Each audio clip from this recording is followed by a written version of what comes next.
డబ్బు, అనారోగ్యం, ఉద్యోగం, వ్యాపారం అప్పులతో బాధపడుతున్నారా? వెంటనే ఈ వెబినార్లో జాయిన్ అవ్వండి. నమస్తే, welcome back to Suman TV. నేను మీ సంజయ్. ఈరోజు మనతో పాటు ఉన్నారు AMFI register mutual fund distributor PS Chandrasekhar గారు. ఆయనతో మాట్లాడదాం. నమస్కారం సార్. నమస్తే సంజయ్ గారు. సార్, ఇప్పుడు ఇన్వెస్ట్మెంట్ థియరీలో కాస్ట్ ఆఫ్ డిలే అంటే ఏంటి సార్? ఇప్పుడు ఏ ఇన్వెస్టర్ చూసినా ఎక్కువగా ఈ పదం వాడుతూ ఉంటారు. కాస్ట్ ఆఫ్ డిలే చేయొద్దు, నష్టపోతారు అని చెప్పేసి ఈ పదాలు వింటుంటాం. అసలు ఈ కాస్ట్ ఆఫ్ డిలే అంటే ఏంటి, దాని గురించి కొద్దిగా డీటెయిల్గా మాకు వివరించగలరా సార్? సార్, ఇప్పుడు cost of delay of investments అంటే ఇప్పుడు మ్యూచువల్ ఫండ్స్ తీసుకున్నాం సార్. నేను మ్యూచువల్ ఫండ్ డిస్ట్రిబ్యూటర్ కాబట్టి మ్యూచువల్ ఫండ్స్లో ఇన్వెస్ట్ చేయడం వల్ల, లేట్గా ఇన్వెస్ట్ చేయడం వల్ల లాభాలు నష్టాలు. ఓకే. సో ఇప్పుడు ఫర్ ఎగ్జాంపుల్ సార్, ఒక 25 years కస్టమరు ఎర్నింగ్ స్టార్ట్ చేశారు, కానీ ఒక నెక్స్ట్ 10 years అంటే 25 to 35 years వరకు ఏం ఇన్వెస్ట్ చేయలేదు. Okay sir. సో ఆయన రిటైర్మెంట్ ఏజ్ తీసుకుంటే ఒక 60 years తీసుకున్నాం సార్. ఓకే. సో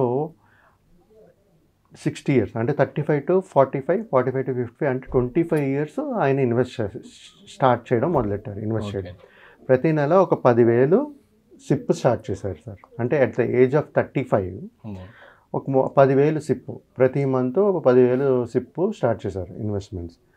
అంటే 25 సంవత్సరాలకి చేశారు. రిటైర్మెంట్ 62 సంవత్సరాలు తీసుకుంటున్నాం మనం ఇక్కడ.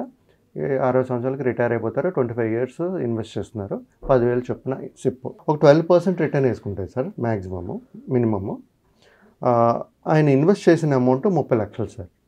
ఓకే. ఈ 25 సంవత్సరాల్లో 30 లక్షలు ఇన్వెస్ట్ చేశారు 10,000 చొప్పున. ఓకే.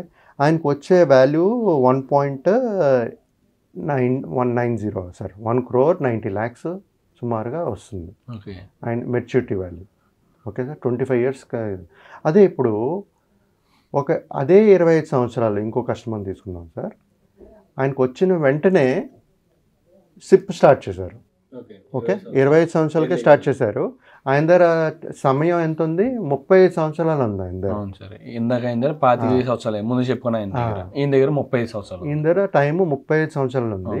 ఈయన 5,000 ఇన్వెస్ట్ చేయడం మొదలెట్టాడు మంత్లీ.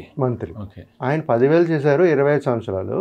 ఇక్కడేమో ఈ కస్టమర్ ఏం చేస్తున్నారు, 5,000తో మొదలెట్టారు, 35 సంవత్సరాలు ఇన్వెస్ట్ చేశారు.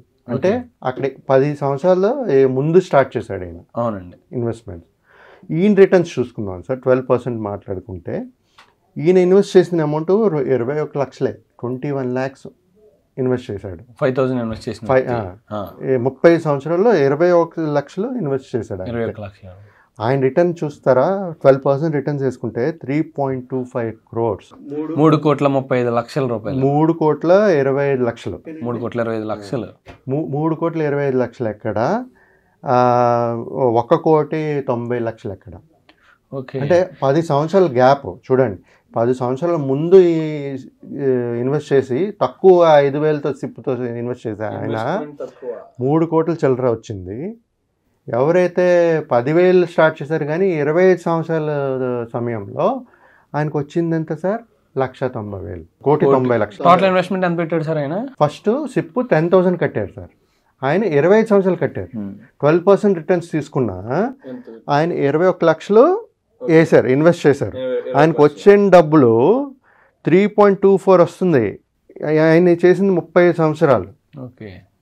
అదే 25 సంవత్సరాలు ఇన్వెస్ట్ చేశారు చూసారా, ఆయన ఇన్వెస్ట్ చేసిన అమౌంట్ 10,000. ఇప్పుడు 2 ఎగ్జాంపుల్స్ తీసుకున్నాం సార్. 25 years వాళ్ళు 2 కస్టమర్స్ ఉన్నారు. ఒక 25 years ఆయన 30 సంవత్సరాలు ఇన్వెస్ట్ చేస్తూ వచ్చారు. 5,000 చొప్పున సిప్. ఓకే. 12% ఇంట్రెస్ట్ తీసుకుంటే, రిటర్న్స్ తీసుకుంటే ఆయన ఇన్వెస్ట్ చేసిన అమౌంట్ 21 లక్షలు సార్. 21 lakhs. ఓకే. ఆయనకు వచ్చిన మెచ్యూరిటీ వాల్యూ 3.25 crores. 3.25 crores. 30 సంవత్సరాలు చేస్తున్నాడు. 5,000 సిప్పే. ఇప్పుడు ఇంకో కస్టమర్ని తీసుకున్నాం సార్. 25 సంవత్సరాలే కానీ 10 సంవత్సరాలు లేట్గా ఇన్వెస్ట్ చేశారు. అంటే 25 సంవత్సరాలు వచ్చినప్పుడు స్టార్ట్ చేయలే. 30 సంవత్సరాలు ఆయనకు ఏజ్ వచ్చినప్పుడు అప్పటి నుంచి స్టార్ట్ చేశారు. కానీ సిప్ అమౌంట్ ఇక్కడ 10,000. ఆయన ఇన్వెస్ట్ చేసిన ఇయర్స్ 25 years ఇన్వెస్ట్ చేశారు. ఓకేనండి. 12% రిటర్న్సే తీసుకున్నాం ఇక్కడ. తీసుకుంటే ఆయన ఇన్వెస్ట్ చేసిన అమౌంట్ 30 లక్షలు. 9 లక్షలు ఎక్స్ట్రా చేశారు. కానీ ఇక్కడ రిటర్న్స్ 1,90,00,000 వచ్చింది ఆయనకు వచ్చిన మెచ్యూరిటీ వాల్యూ. అంటే ఆయనకి ఈయనకి 10 సంవత్సరాలు ఏకంగా 1,40,00,000 తేడా వస్తుంది సార్. చూడండి ఇప్పుడు 5,000 సిప్ తీసుకుందాం క్యాల్కులేషను, ఆయన 35 years చేశారు. ఓకే సార్, 12% రిటర్న్ చేసుకున్నాము, 21 lakhs ఇన్వెస్ట్ చేశారు ఆయన. ఆయనకు వచ్చిన మెచ్యూరిటీ వాల్యూ 3.25 crores. ఓకే, 3,25,00,000, 1,90,00,000. అంటే ఆ డిఫరెన్స్ చూస్తే 1,35,00,000 డిఫరెన్స్ అండి. అవునండి. అంటే 10 సంవత్సరాలు ఒక కస్టమరు ఇన్వెస్ట్ చేయకుండా ఉంటే ఆ లాస్ 1.34 crores. అదే మీరు 10 సంవత్సరాలు ముందు స్టార్ట్ చేసి ఉంటే, ఆ 20 సంవత్సరాలు ఎవరైతే తక్కువ అమౌంట్ 5,000తో స్టార్ట్ చేసి అలా కంటిన్యూ చేశారు కానీ 30 సంవత్సరాలు ఉన్నారు, ఆ డిఫరెన్స్ ఆఫ్ 1,34,00,000 ఎవరైతే ఒక 10 సంవత్సరాలు లేట్గా స్టార్ట్ చేశారు. ఇక్కడ థియరీ ఏంటంటే ఇన్వెస్ట్మెంట్ ఆఫ్ మనీ కాదండి, ఇన్వెస్ట్మెంట్ ఆఫ్ టైం ఎక్కువ రోల్ ప్లే చేస్తుందండి. దీంట్లో ఏంటంటే మ్యూచువల్ ఫండ్స్ ఎప్పుడు start early, start small, start early okay అంటారు. దాంతో పాటు ఇక్కడ మనం చూడవలసింది ఏంటంటే కాస్ట్ ఆఫ్ డిలే. అంటే 10 సంవత్సరాలు మనం కట్టకపోతే ఎంత నష్టపోతున్నాం అనేది మనం చూసాం, 1.34 lakhs. అలాగే ఎక్కువ సంవత్సరాలు ఈ 5,000 కడుతూ వెళ్తున్నారా సార్, ఇక్కడ పవర్ ఆఫ్ కాంపౌండింగ్ చాలా ప్లే చేస్తుంది. పవర్ ఆఫ్ కాంపౌండింగ్ అనేది చాలా బ్యూటీ. అంటే మనకు వచ్చిన ప్రాఫిట్ మీద మళ్ళీ దాని మీద రిటర్న్స్, దాని మీద చక్కెర వడ్డీ అంటారు దాన్ని. అవును sir, power of compounding beauty. దానివల్ల మన ఆ 3.25 crores ఆయనకు వచ్చిందంటే అది one of the best strategy. Power of compounding అనేది చాలా ఇంపార్టెంట్ ఈ మ్యూచువల్ ఫండ్స్లో ప్లే చేస్తుంది సార్.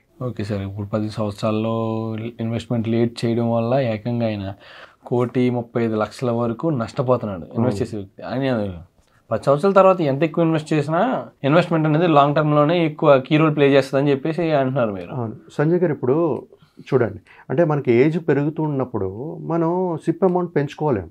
అవునండి. ఓకేనా, మనకి ఎంగేజ్లోనే మనకు ఆ అగ్రెసివ్నెస్, ఆ రెస్పాన్సిబిలిటీస్ ఉండవు. అవును సార్. సో అప్పుడే మనం అగ్రెసివ్గా ఇన్వెస్ట్ చేసుకోవాలి. అవునండి.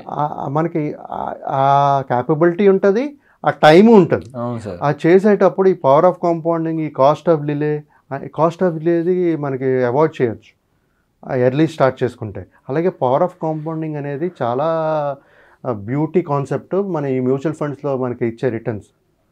పవర్ ఆఫ్ కాంపౌండింగ్, వడ్డీ మీద మనకు వచ్చే ప్రిన్సిపల్ అమౌంట్ మీదే కాదు, మనకు వచ్చిన దాని మీద మళ్ళీ వడ్డీ. పవర్ ఆఫ్ కాంపౌండింగ్ బ్యూటీ అండి. అంటే నేను చెప్పేది ఏంటంటే అండి, కాస్ట్ మీరు సమయం వేస్ట్ చేయకండి, చిన్న అమౌంట్తో స్టార్ట్ చేయండి, కానీ ఎక్కువ సంవత్సరాలు ఉండండి, ఇన్వెస్ట్ చేయండి. 25 వయసులో ఇన్వెస్ట్ చేసే వాళ్ళకి ఒక రెస్పాన్సిబిలిటీస్ ఉంటాయి, 35 ఏజ్లో ఇన్వెస్ట్ చేసే వాళ్ళకి రెస్పాన్సిబిలిటీస్ ఉంటాయి. 25 రెస్పాన్సిబిలిటీస్ ఉంటాయి కాబట్టి ఈ టైంలో ఇన్వెస్ట్మెంట్ ప్లాన్ చేసుకుంటే ఫ్యూచర్లో గ్రోత్ ఎక్కువ ఉంటుంది, రిటర్న్స్ ఎక్కువ వస్తాయి, మంచి లైఫ్ని లీడ్ చేయొచ్చు అని మీరు అంటున్నారు. అదే 35 అంటే అక్కడి నుంచి బాధ్యతలు, భార్య, పిల్లలు, తల్లిదండ్రులు, ఇలాంటి బాధ్యతలు ఎన్నో ఉంటాయి. ఆ టైంలో ఇన్వెస్ట్ చేయొచ్చు, చేయలేకపోవచ్చు. మీరు అన్న దాన్ని బట్టి చూసుకుంటే, మీరు చెప్పిన దాన్ని బట్టి చూసుకుంటే ఒక 10 ఏళ్ళ ముందే 25 సంవత్సరాలు యంగేజ్, ఇప్పుడు యంగేజ్ లైఫ్ స్టార్ట్ చేయడం, కెరీర్ బిగినింగ్లోనే ఇన్వెస్ట్మెంట్ అనేది మొదలు పెడితే లైఫ్ అనేది బ్యూటిఫుల్గా ఉంటుందని చెప్పేసి బ్యూటిఫుల్ ఉంటుంది.